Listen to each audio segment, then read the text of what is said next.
नमस्कार साथियों, मैं हूं चंदन झा। आपका एजुकेशन इंडिया में स्वागत करता हूं। कैसे हैं आप सब? आशा करते हैं आप ठीक होंगे। आज हम लोग एक्सरसाइज 9.1 के कुछ सवालों को करने वाले हैं।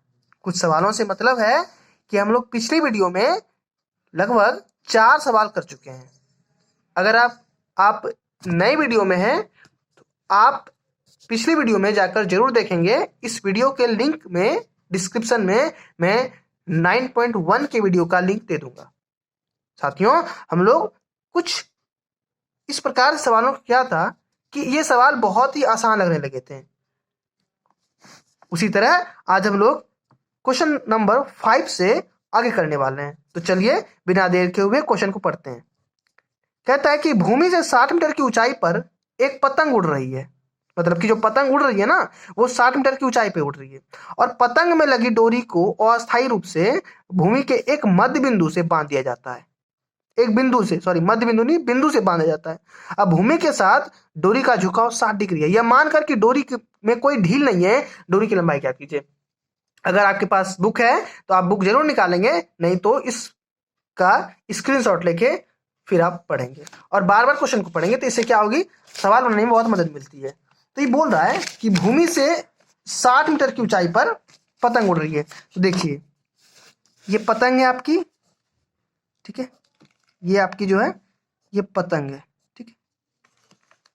ये पतंग भूमि से 60 मीटर की ऊंचाई पर उड़ रही है, यानी कि यहां तक जो इसकी ऊंचाई है ना, वो 60 मीटर है। और ऑटोमेटिक है कि ऐसे तो डोरी होगी नहीं, डोरी जब भी होगी तो वो ऐसी होगी, ऐसे होगी। ये आपको ही पता है। और कह रहा है कि ये जो है ना, ये किसी बिंदु से अस्थायी रूप से बांध दी गई, यानी कि इसका जो डोरी है यहां पे बांध दिया गया है।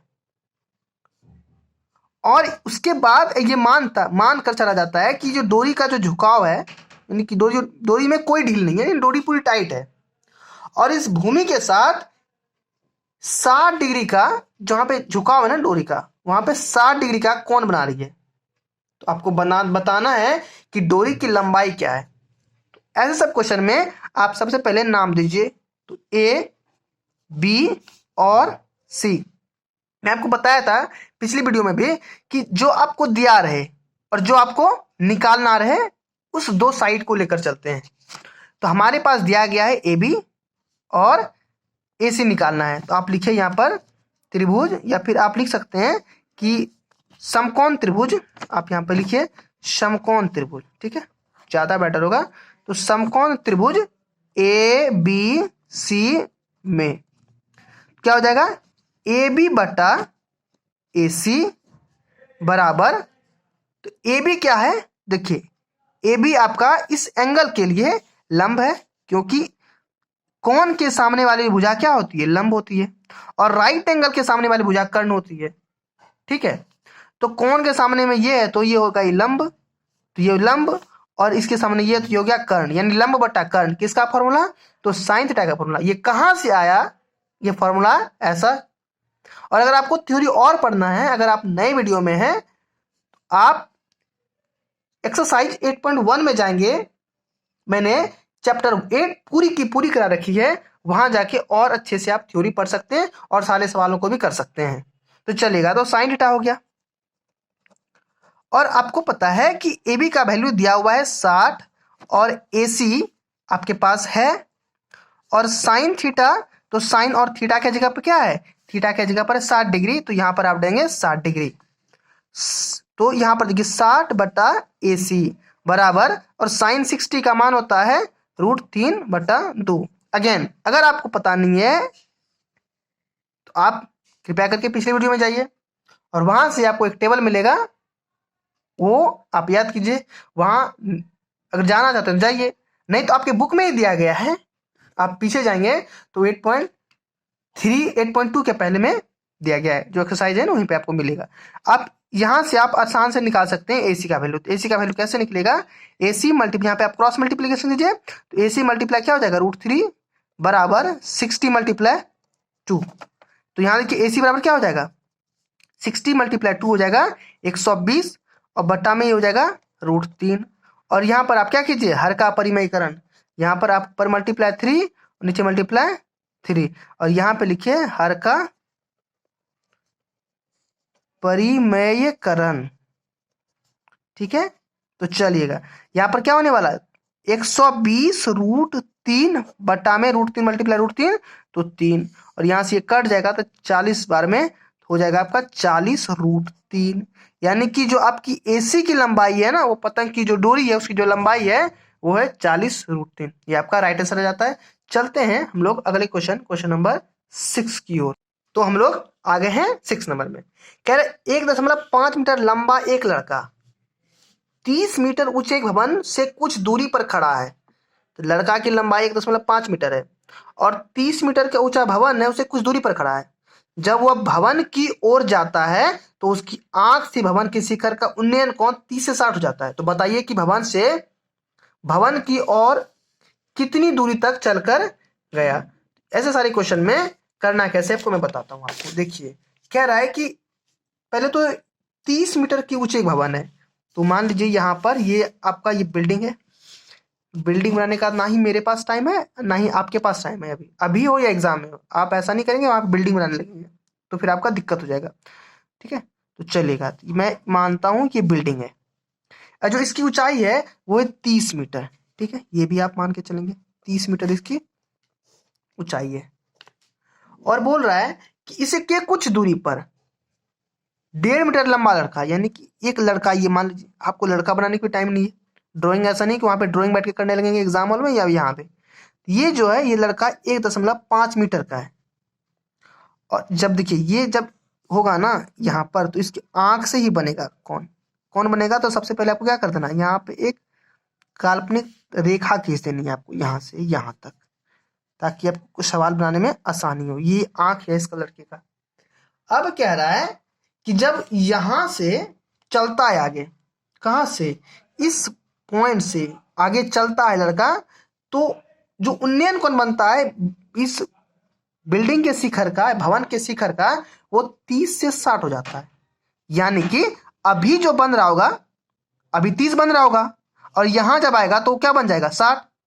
तो चलिएगा, तो इसका मतलब क्या है कि यहां से यहां तक जहां पर अभी है वो, यहां से जो एंगल बन रहा है वो बन रहा है 30 डिग्री का।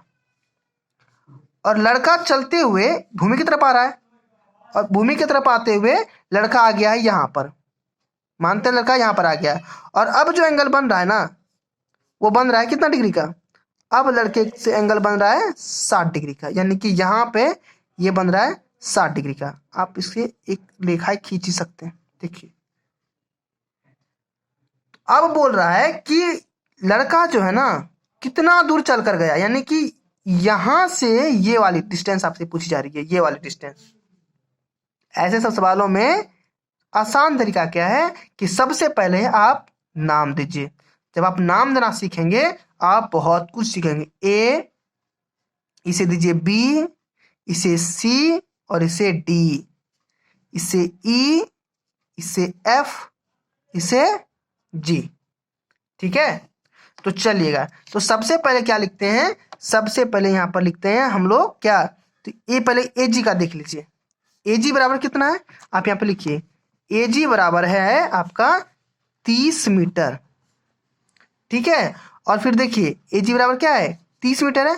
क्योंकि आप जब त्रिभुज का निकालेंगे ना तो यहाँ पे ही यही त्रिभुज बन रहा है आपका, तो यही वाला पार्ट, तो इसका ही काम है, सिर्फ ए बी का ही काम है। तो आप यहाँ पे लिखिए कि लड़के की जो लंबाई है ना वो है 1.5, लड़का है कहाँ, तो डी ई पे है, तो डी ई बराबर क्या हो जाएगा 1.5 मीटर। और डी ई जो है ना किसके बराबर है, तो बीजी के बराबर है। तो आप ऐसे भी लिख सकते हैं कि डी ई बराबर बीजी, ये भी लिख सकते हैं, बराबर 1.5 मीटर, आप ये भी लिख सकते हैं। तो अब क्या हो जाएगा, अब हो जाएगा देखिए यहाँ पर ए बी की हमें लंबाई निकालनी है ना, तो ए बी बराबर क्या हो जाएगा, क्यों निकालनी है, क्योंकि हमें ये त्रिभुज का क्षेत्रफल निकालना है। इस त्रिभुज को निकालेंगे ना, इस त्रिभुज से हम इस एंगल इसका इस साइड का मान ज्ञात करेंगे। तो इसका मतलब इस साइड का मान ज्ञात करने के लिए हमें इतना ही लंबाई चाहिए, ये एक्स्ट्रा है। क्यों एक्स्ट्रा है, क्योंकि यहाँ पे एक लड़का खड़ा है और लड़के के आंख से एंगल बन रहा है, लड़के के पैर से नहीं आंख से बन रहा है।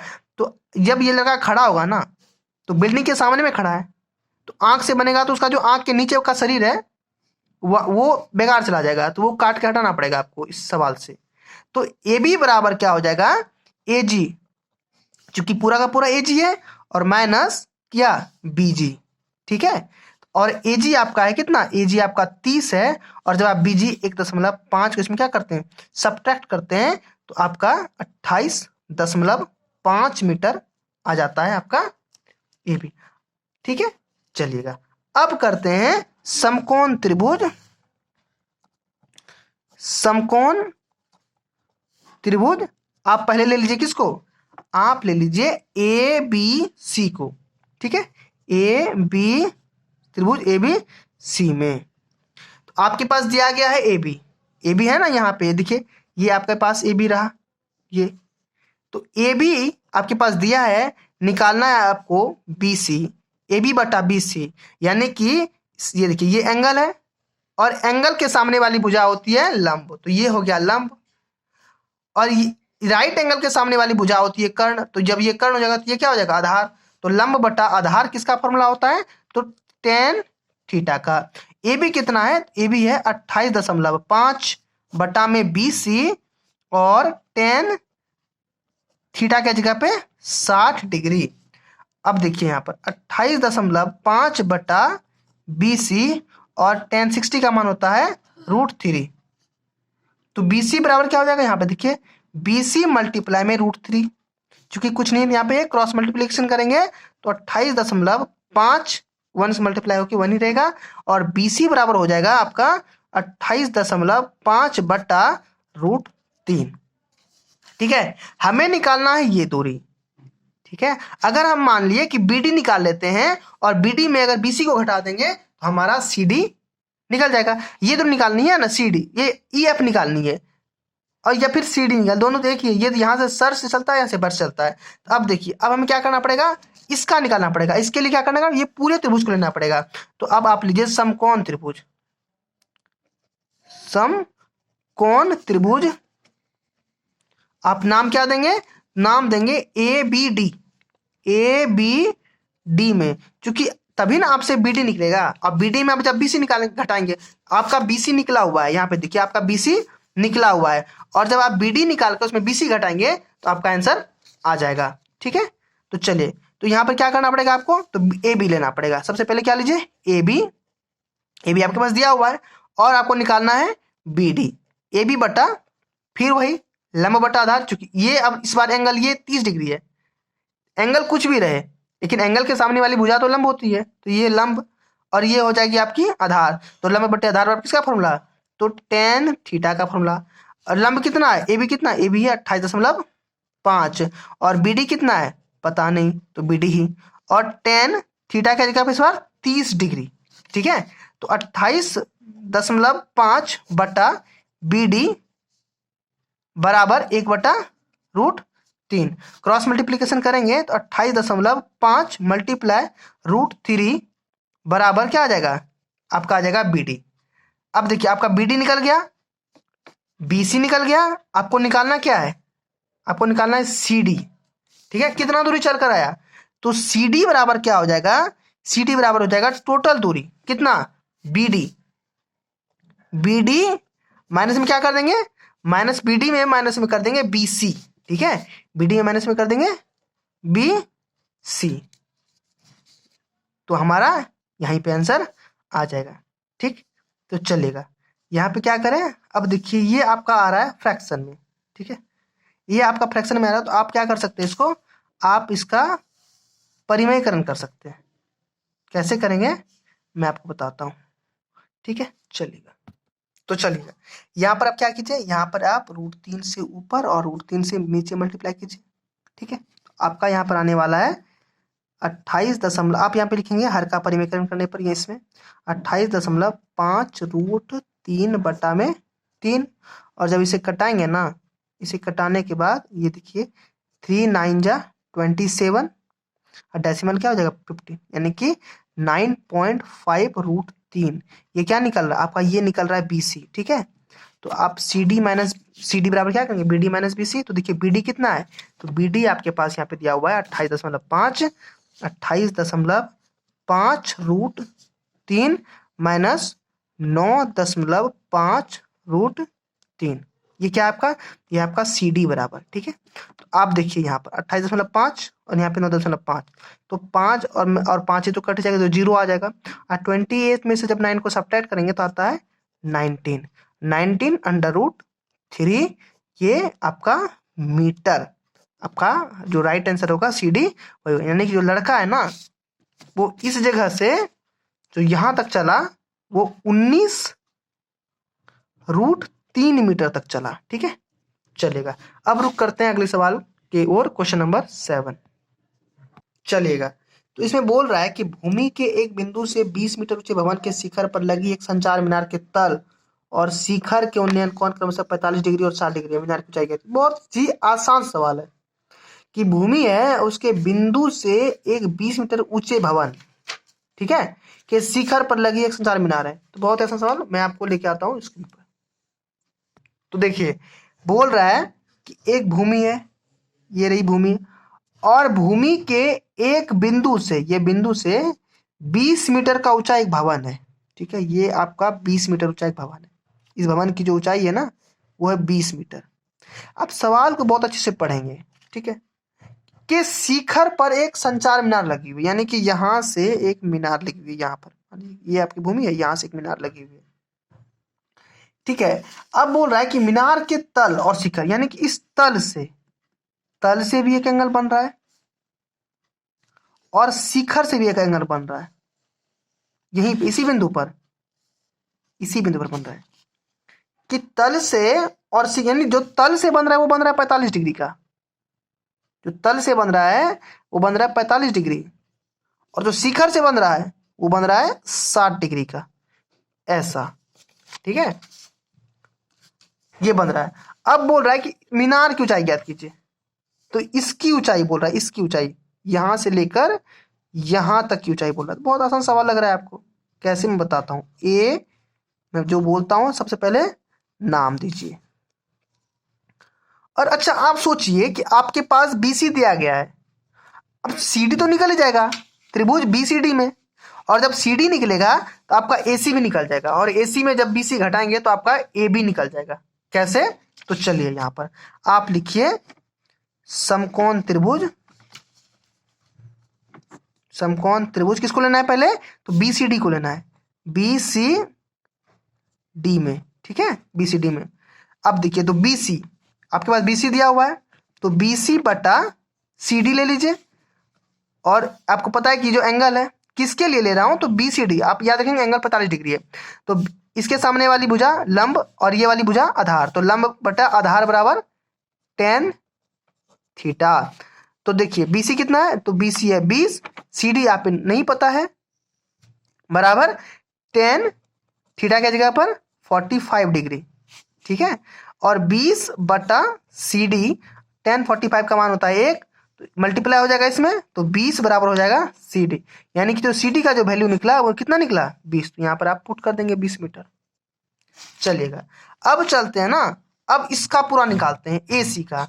एसी का कैसे निकालेंगे, तो आप लिखेंगे समकोण त्रिभुज, सॉरी समाकोण हो गया ना, ये हो गया समकोण त्रिभुज। समकोण त्रिभुज किसमें, तो ए सी डी में, यहाँ पे देखिए ए सी डी पूरा को ले रहे हैं, ए सी डी में क्या हो जाएगा, तो ए सी, आप ए सी लेंगे, ए सी बटा सी डी, यहां पे भी लंब हो जाएगा ये ए सी, और ये हो जाएगा आधार बराबर tan थीटा।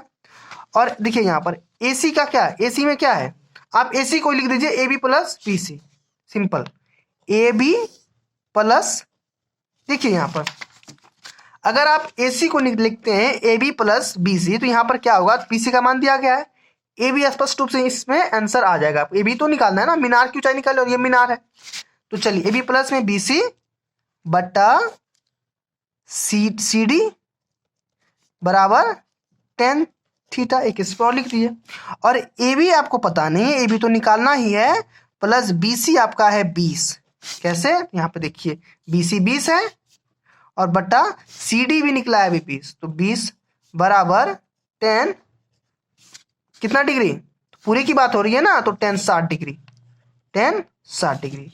अब देखिए ए बी प्लस में 20 बटा में 20 बराबर tan 60 का कितना मान होता है? tan 60 का मान होता है √3। तो ए बी बराबर ए बी प्लस में 20 बराबर हो जाएगा ये 20 मल्टीप्लाई √3। तो देखिए तो ए बी बराबर क्या हो जाएगा? 20 √3 हो जाएगा ये, और ये 20 उधर चला जाएगा दाहिने साइड पक्ष में, तो ये हो जाएगा -20। और अब आप जब ए बी का वैल्यू निकालते हैं तो 20 आ जाएगा यहाँ से कॉमन, और √3 -1 आ जाएगा इसका वैल्यू। मीनार की ऊंचाई यही है। ये आपका आंसर हो गया। आज इतने सवालों पर मैं सेशन समाप्त करता हूं। आप कमेंट करके जरूर बताएंगे कि आपको कहाँ समझ में आ रही है, कहाँ नहीं आ रही है, कहाँ दिक्कत हो रही है, ताकि मैं जहाँ पे आपको दिक्कत हो रही है मैं और बेहतर बनाने का वहाँ पे प्रयास कर सकूं।